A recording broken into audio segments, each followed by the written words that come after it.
Kidnapper जो बाहर से छोटा मोटा गुंडा लगता था, वास्तव में 24 अलग अलग पर्सनैलिटी वाला एक सुपर पावर वाला व्यक्ति था। उनमें सबसे खतरनाक पर्सनैलिटी बीस्ट इतनी ताकतवर थी कि वह नंगे हाथों से इंसान को चीर सकती थी। चीयर लीडर्स अपनी जंजीरें तोड़ने की कोशिश कर रही थी। अचानक फैक्ट्री का दरवाजा खुलने की आवाज आई। वे समझी कि बीस्ट वापस आ गया है। वे और जोर जोर से जंजीरें खींचने लगी, लेकिन अगले ही पल एक लोहे की रॉड उनकी जंजीरें तोड़ रही थी। बारिश का कोट पहने हुए वह शख्स मैट था। बीस्ट एक भूत की तरह दीवार पर चलते हुए आ रहा था। उसने 200 किलो का लोहे का टेबल उठाकर फेंक दिया। मैट ने उसे पकड़ लिया और किसी को चोट नहीं लगने दी।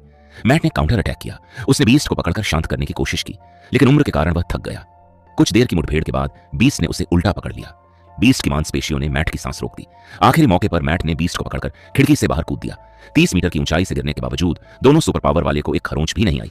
खुले मैदान में अब असली लड़ाई शुरू हो सकती थी। तभी कई तेज रोशनी की किरणें उन पर पड़ी। नीचे पहले से ही भारी पुलिस बल मौजूद था। फ्लैशलाइट की रोशनी से बीस्ट का पर्सनैलिटी स्विच हो गया। अब वह घबराकर रोने लगा, पुलिस से माफी मांगने लगा। आखिरकार दोनों को गिरफ्तार कर लिया गया। वे दोनों एक स्पेशल जेल में डाल दिए गए। बीस्ट की सेल में हर तरफ फ्लैशलाइट लगे थे। कोई भी गलत हरकत करते ही ऑटोमेटिक रोशनी चालू हो जाती और पर्सनैलिटी बदल जाती। मैट की सेल में हर तरफ पानी की पाइपलाइन थी, क्योंकि उसकी कमजोरी पानी थी। बीस्ट ने सुंदर महिला पर्सनैलिटी अपनाई और गार्ड से फ्लर्ट करने लगा। उसे बाहर निकालने की कोशिश की, लेकिन फ्लैशलाइट ने उसे तुरंत जकड़ लिया। फिर उसने एक्सट्रोवर्ट पर्सनैलिटी अपनाई, गार्ड से दोस्ती करने की कोशिश की। फिर भी फ्लैशलाइट ने उसे शांत कर दिया। दूसरी तरफ मैट पानी के प्रेशर से तड़प रहा था, खड़ा भी नहीं हो पा रहा था। फिर साइकोलॉजिस्ट आया। उसने कहा कि तुम्हारी कोई सुपर पावर नहीं है। सबूत के तौर पर उसने दोनों को ट्रीटमेंट रूम में बुलाया।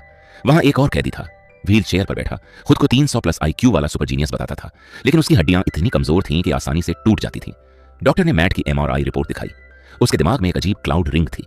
डॉक्टर का कहना था कि छूकर यादें पढ़ने की पावर महज उसका ब्रेन का सेल्फ सजेशन था। जैसे कि बीस्ट के कपड़े पर लाल मिट्टी देखकर उसने ईंटों का घर कल्पना कर लिया। बीस्ट को भी बताया गया कि उसकी ताकत नकली है। वह वीडियो में वर्ल्ड क्लास क्लाइंबर्स देखता था, इसलिए दीवार पर चढ़ जाता था। पुरानी जंजीरें पहले से ही सड़ी हुई थीं, कोई भी तोड़ सकता था। और IQ वाला लड़का, उसका दिमाग ही अधूरा था। डॉक्टर ने कहा, ट्रीटमेंट लो, डिल्यूजन खत्म हो जाएगा। रात को सभी कैदियों को वापस सेल में भेज दिया गया। सब उदास थे, लेकिन डॉक्टर को क्या पता था कि हाई IQ वाला लड़का, जिसे ओल्ड ब्लैक कहते हैं, सब कुछ नाटक